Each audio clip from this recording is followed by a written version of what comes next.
आज का मैंने टॉपिक जो डिस्कशन करूँगा, ग्राफिकल इंटरप्रिटेशन ऑफ इंटीग्रेशन। ये एक्चुअली है क्या? हम बचपन में या 9th-10th क्लास में पढ़ते थे, जब एरिया ऑफ द स्क्वायर पढ़ना हो या रेक्टेंगल, सपोज ये लेंथ L है, ये विड्थ V है, इसका एरिया निकालना हो तो क्या करते थे? L into B. क्यों?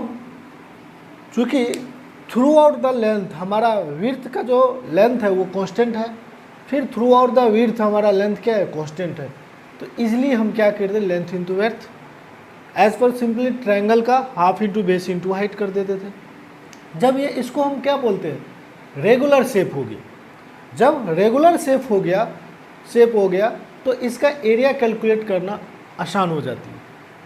प्रॉब्लम कहाँ पे आएगी? Irregular shape. इरेगुलर शेप मतलब क्या होगा? जैसे जिगजैग इस टाइप का एरिया हो गया, इस टाइप का एरिया होगा। अब इसका यहाँ से यहाँ एरिया कैलकुलेट करना हो, इसका एरिया कैलकुलेट करना हो तो कैसे करते? एक और तरीका हम 9th में पढ़ते थे, सपोज इस तरह का एरिया हो तो हम क्या करते थे? इसको डिवाइड करते थे इजीली, सिंपल वे में। एक रेक्टेंगल बन गया, एक ट्रायंगल हो गया, दोनों के एरिया इंडिविजुअली निकाल के हम कैलकुलेट करके ऐड कर देते थे। तो ऐसा भी एरिया आता था। 10th क्लास में भी पढ़ते थे। ऐसा ही सिंपल शेप में इसको हम डिवाइड किए और इसको इंडिविजुअली सारे एरिया निकाल करके ऐड कर दिए तो टोटल एरिया निकल गया। लेकिन इंटीग्रेशन में क्या हो गया? जब इरेगुलर शेप हो, उसका जो शेप हो मतलब जिगजैग हो, उसका डिफिनिट शेप नहीं हो, उसका हम एरिया फाइंड आउट करने की कोशिश करेंगे। एज पर हम एक एग्जाम्पल लेंगे, x और ये मेरा y एक्सिस है। इसमें एक कोई फंक्शन लेते हैं, y is a function of fx। ये एक फंक्शन ले लिया, मतलब y एक फंक्शन है जो x पे डिपेंड करता है। इससे एग्जाम्पल ये भी हो सकता है y is equal to 3x², ये भी मेरा फंक्शन हो सकता है। या y इज इक्वल टू क्या होगा? e⁻x एक्सपोनेंशियल फंक्शन हो सकता है, कुछ भी हो सकता है। तो हम एक रैंडम फंक्शन ले लिए, y is a function of fx। Okay, अब हम क्या करते हैं? इसका एरिया फाइंड आउट करना है, area of this fx function on x axis. ये भी ध्यान रखना है दोस्तों। सबसे पहले हम x एक्सिस पे, यहाँ पे x1 से लेकर के ये x2 पे निकालना है। एक एग्जांपल और ले लें, इसके कर सकते हैं, ऐसे भी कर सकते थे। सपोज ये y फंक्शन है, ये x है, ये y है, ये कोई फंक्शन है, तो फिर y एक्सिस पे भी तो एरिया ले सकते थे। तो ये ध्यान रखना है, इसको हम आगे समझेंगे। लेकिन अभी फ़िलहाल में ये जानना है कि ये भी तो एक इरेगुलर शेप बन रही है। ये यहाँ से यहाँ, ये सारा तो ये भी एक इरेगुलर शेप है, क्योंकि इसका जो लेंथ है ये चेंज होते रहता है। तो इसको हम एरिया कैसे निकालेंगे? तो एरिया का इंटीग्रेशन से जो आता है, एरिया जो हम लिखेंगे, area is equal to integration of. सबसे पहले क्या करेंगे? इसको समझाते हैं। इसको एक छोटे से स्ट्रिप हम क्या करते हैं? इसको हम कट कर लेते हैं, छोटे से स्ट्रिप बोलते हैं इसको हम, स्ट्रिप, छोटे से स्ट्रिप, जिसका लेंथ हम मान लेते हैं ये x के लॉन्ग है, तो इसका लेंथ हम मान लेते हैं dx मतलब क्या है? Very small length, very small length. ये क्या है हमारा?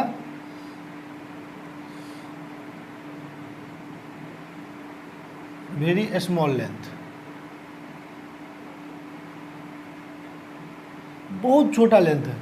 तो बहुत छोटा लेंथ है, इसका भी एरिया निकाल लेंगे। इसका लेंथ क्या आएगा? y जो फंक्शन ऑफ x है, तो मतलब ये x1 पुट करेंगे तो y is equal to fx1, ये x2 पुट के y is equal to fx2। हम सिंपली मान लिए ये लेंथ हमारा y है, y जो फंक्शन है। तो इसका एरिया कितना होगा दोस्तों? एरिया होगा y इंटू dx। हो गया, क्योंकि रेक्टेंगल ही बन दिख रहा है ना, इसका विड्थ dx, इसका लेंथ y, इसका मल्टीप्लाई करेंगे dx इंटू y, ये मेरा एरिया हो गया। अब हम क्या करेंगे दोस्तों? हम इस छोटे से छोटे स्ट्रिप को एक और बनाएंगे, सारे स्ट्रिप को हम ऐड कर देंगे। कहाँ से कहाँ तक? यहाँ से x1 से लेकर के x2, क्या हम टोटल एरिया निकल जाएगा? यस, टोटल एरिया निकल जाएगा। तो इसीलिए इसी को हम बोलते हैं इंटीग्रेशन। कहाँ से इंटीग्रेशन करना है? x1 से x1 से कहाँ तक जाना है, ये x2। तो यही हो गया एरिया ऑफ वाई एक्स। इसको हम क्या पढ़ेंगे, area of y x graph. पढ़ने का भी ध्यान रखना, area of y x graph on किस एक्सिस पे, x axis gives area of y axis graph on x axis. या सिंपली अभी नहीं लिखते, एक टर्म लाएंगे तो बता देंगे। सिंपली ये है कि ये क्या है, area of y x graph on x axis. बस सिंपल ये ध्यान रखना। इसका ब्यूटीफुल एक्सप्लेनेशन ये एग्जाम्पल होगा। अभी जस्ट मैं डिस्कशन करूँगा कि सर आखिर में इस ग्राफिकल इंटरप्रिटेशन ऑफ इंटीग्रेशन का पढ़ने का मकसद क्या है मेरा। हम क्या पढ़ा, सिर्फ अभी इतना ध्यान रखना है, area of y x graph on the x axis. Okay, अब हम नेक्स्ट एक और ग्राफ लेते हैं। एज फॉर एग्जाम्पल के तौर पे हम लेंगे एक ग्राफ लेते हैं हम, एक्सीलरेशन वर्सेस टाइम ग्राफ। ये मेरा एक्सीलरेशन है, ये टाइम एक्सिस है, ये टाइम, ये मेरा एक्सीलरेशन है, एक्सीलरेशन एक्सिस है अपवर्ड। ये भी मैं ग्राफ लेता हूँ, एक ग्राफ ले लिया, यहाँ से T1 से लेकर के T2। कितना ब्यूटीफुल एग्जाम्पल आएगा दोस्तों, यहाँ ध्यान रखना है। अब इसको मैं एक ग्राफ ले लिया, इसको हम जानते हैं क्या,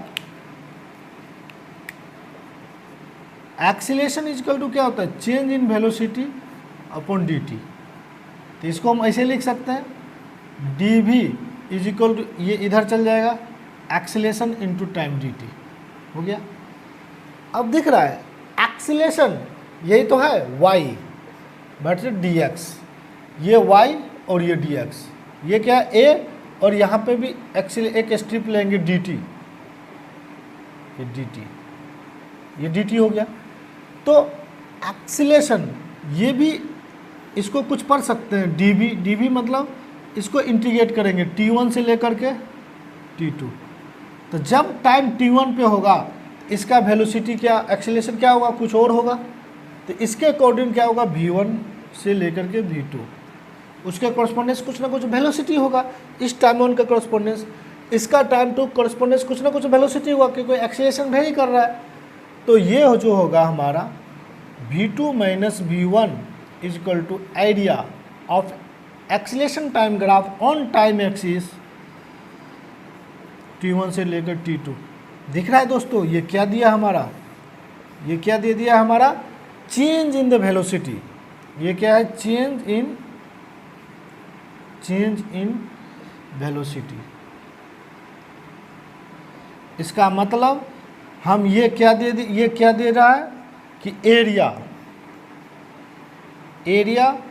of AT graph on time axis will gives क्या दे दिया, चेंज इन द वेलोसिटी,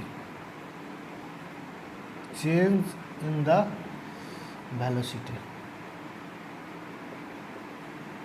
देखो कितना सा एक ब्यूटीफुल स्टेटमेंट आ गया।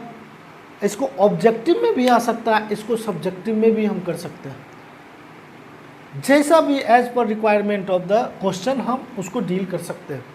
क्योंकि area of the AT graph on time axis, acceleration axis पे नहीं बात हो रही है, on time axis will gives change in the velocity. इसका मतलब कोई भी एक्सीलरेशन वर्सेस टाइम ग्राफ दे दिया है, T1 से कहेगा कि T1 से T2 तक चेंज वेलोसिटी, इसका कितना, इस कोई भी पार्टिकल है एरिया वर्सेस टाइम एक्सिस पे मूव कर रहा है, मतलब प्लेन में मोशन हो रहा है, कह रहा है कि T1 से T2 तक कितना उसके पार्टिकल में वेलोसिटी में चेंजिंग होगा। तो कन्फ्यूजन आ जाएगा, हम कैसे सॉल्व करेंगे यार, बहुत डिफ़िकल्ट है। डिफ़िकल्ट की बात नहीं, एक स्टेटमेंट तो हम पढ़े थे कि area of the AT graph on time axis between the T1 से T2 gives the velocity change in between T1 and T2। हम इंटरवल लगा दिया, मतलब जो एरिया होगा T1 से T2 AT ग्राफ को ऑन टाइम एक्सिस, वो देगा velocity change between T1 into T2। Simply हमको क्या करना है, एरिया फाइंड आउट करना है। इसका एग्जाम्पल भी और अच्छे समझ लेंगे। सपोज ये एक ग्राफ है टाइम t, ये एक्सीलेशन, ये ग्राफ दे दिया, तो कहेगा ये T1 1 सेकेंड, 1 सेकेंड से T2 2 सेकेंड, ये एक्सीलेशन है, मान लेते 3 दे दिया, 3 metre per second square, metre per second square से दे दिया। तो कहेगा अब ये पार्टिकल मूव कर रही है, इस इक्वेशन को फॉलो कर रहा है, कहेगा कि T1 से T2 में इस पार्टिकल का T1 सेकेंड से लेकर 2 सेकेंड के बीच में वेलोसिटी में कितना चेंजिंग आया, वेलोसिटी में कितना चेंजिंग आया। तो इसको क्या करें, एरिया निकालेंगे। एरिया कितना होगा, देखो रेक्टेंगल दिख रहा है, ये लेंथ कितना 1 सेकेंड, ये 3 है, तो 1 इंटू 3 यानी कि 3 मीटर पर सेकेंड से वेलोसिटी का चेंजिंग हुआ। इसका मतलब ये नहीं है कि सपोज यहाँ पे 1 मीटर पर सेकेंड स्पीड हुआ होगा तो यहाँ पे 4 मीटर पर सेकेंड होगा, तभी तो 1 और 4 के बीच का डिफरेंस 3 मीटर पर सेकेंड होगा। This is the beautiful beautification of this graphical interpretation of the integration. यदि आप ये समझ नहीं रहे तो इसका कंक्लूजन नहीं कर सकते। अब ऐसे समझ में आएगा, ग्राफ दे दिया यार, एक्सीलरेशन टाइम दिया, वेलोसिटी कुछ दिया ही नहीं, अब पूछ रहा है वेलोसिटी चेंज कैसे निकालेंगे। तो ग्राफिकल्स, हम एक ग्राफिकल इंटरप्रिटेशन जान रहे हैं। Area of the a t graphs on time axis will give velocity changes, velocity change दे रहा है, एग्जैक्ट 1 सेकेंड 2 सेकेंड पर नहीं दे रहा है, 1 और 2 सेकेंड के बीच का वेलोसिटी चेंज दे रहा है। ओके दोस्तों, सो इस टाइप के जो भी क्वेश्चन होगा तो आप अपने इजीली सवाल सॉल्व कर सकते हैं। दोस्तों हम इस वीडियो में ये डिस्कशन किए कि एक्सीलरेशन वर्सेस टाइम के ग्राफिकल इंटरप्रिटेशन क्या होगा। फिर सिमिलरली हम एक और एग्जांपल देखते हैं, वेलोसिटी वर्सेस टाइम का ग्राफ। ये वेलोसिटी है, ये है T1 से लेकर के ये T2, ये dt मेरा स्ट्रिप रहा dt। इसका हम इंटरप्रिटेशन जानते हैं। हम जानते हैं dv upon dt, velocity is equal to क्या होता है dx upon dt, change in position with respect to time. अब इसको हम कहते हैं dx is equal to v into d t. तो इसको इंटीग्रेशन करेंगे dx v into d t, T1 T2, इसका 1 से 2 तक, तो क्या होगा x2 minus x1 is equal to v into d t, T1 से T2। इसका भी देखो, जब AT ग्राफ था तो area between the T1 T2 gives the change in velocity.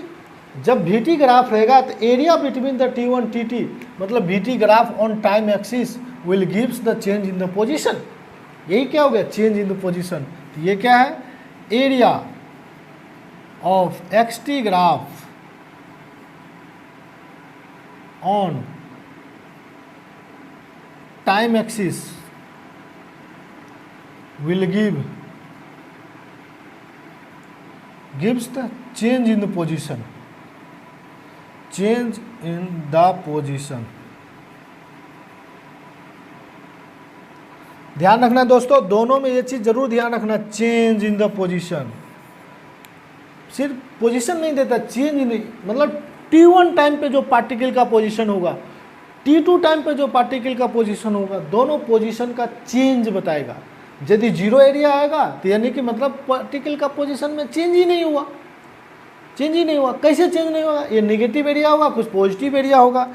जैसे एग्जांपल, एक ग्राफ है VT का एक टाइम ग्राफ, ये एक्सीलरेशन दे दिया, कहेगा कि ये +6 यूनिट एरिया है, ये -6 यूनिट एरिया है। अब कहेगा T1 यहाँ पे है, T2 यहाँ पे है, कहेगा कि इस पार्टिकल का बीच में पोजीशन कितना चेंज हुआ, नेट एरिया +6 -6 क्या होगा, 0। इसका मतलब इस पार्टिकल का डिस्प्लेसमेंट क्या होगा, 0। वो हो सकता है एग्जाम्पल, इसको यदि इसको स्ट्रेट लाइन पे हम शो करेंगे तो 6 मीटर गया ईस्ट डायरेक्शन में, फिर 6 मीटर आकर का आपस वहीं पे आ गया, इसका मतलब डिस्प्लेसमेंट क्या हो गया, 0। यदि सर्कुलर पाथ पे ऑपरेट करेंगे तो ये पार्टिकल यहीं से स्टार्ट किया, 6 मीटर मूव किया, फिर यहीं से यहीं आ गया, ये पार्टिकल का डिस्प्लेसमेंट क्या होगा, 0। बट डिस्प्लेसमेंट 0 नहीं होगा, डिस्प्लेसमेंट कितना होगा, +6 का मॉड +-6 का मॉड यानी कि 12 मीटर। ये हमारा क्या हो गया, डिस्टेंस 12 है लेकिन डिस्प्लेसमेंट क्या होगा, माइनस सिग्मा प्लस 0। इसका इंडिकेट करता है 6 मीटर ईस्ट गया तो फिर 6 मीटर वेस्ट आ गया, मतलब इनिशियल और फाइनल पोजीशन पार्टिकल का क्या है, 0। मतलब ग्राफिकल इंटरप्रिटेशन से हम बता सकते हैं, कंक्लूड कर सकते हैं ये पार्टिकल का पोजीशन में चेंज होगा कि नहीं होगा। तो दोस्तों ये पावरफुल दो graphical interpretation of the integration है, एक वीटी ग्राफ का, एक एक्सटी एटी ग्राफ का। दोनों का ध्यान रखने से बहुत सारे न्यूमेरिकल में आपको सुविधा होगा इजीली उसको इंटरप्रेट करने में, उसको समझने में। ओके दोस्तों, नेक्स्ट वीडियो भी हम बाकी भी ग्राफ है, वीटी एक्सटी ग्राफ हो गया, पोजीशन टाइम ग्राफ हो गया, डिस्प्लेसमेंट टाइम ग्राफ हो गया, 2 ग्राफ बचा हुआ है, 2 ग्राफ में बता दिया। ये दोनों का बहुत beautiful power interpretation of the graph है दोस्तों। इसको ध्यान में रखते हुए आप सवाल सॉल्व करोगे तो कभी भी आपको प्रॉब्लम नहीं आएगी।